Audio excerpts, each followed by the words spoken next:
Which choice describes how to correct a punctuation error in the passage?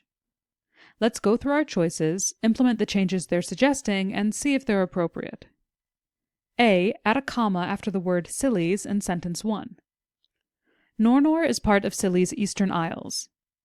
As Scilly's Eastern Isles is a complete phrase, adding a comma here would add unnecessary complication and lead to confusion. As this change would be incorrect, we can mark this choice off. B. Change the comma after the word St. Martin's in sentence 2 to a dash. It's about 25 minutes of paddling from St. Martin's, one of 5 inhabited islands. A dash is used to set off extra information, that is, examples, explanations, or supplemental facts.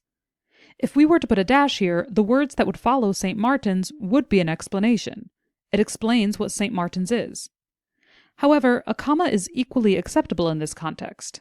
Because this question asks us to locate a punctuation error, and the way the text is now isn't necessarily erroneous, we'll keep an eye on this as we take a look at the rest of our choices.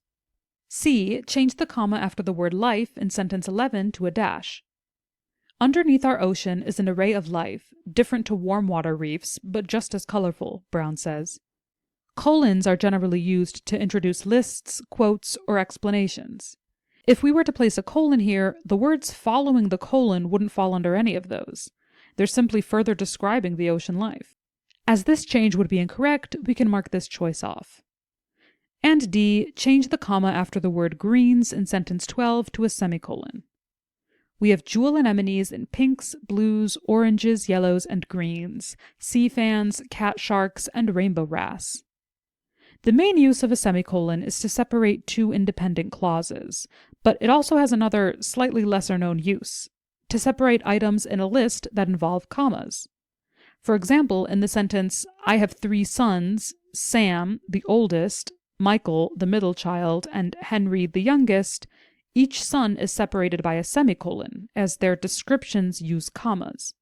If the sons were to be separated by commas as well, it would lead to confusion as to where the description of one son ends and a new son begins. With this in mind, let's take another look at our sentence.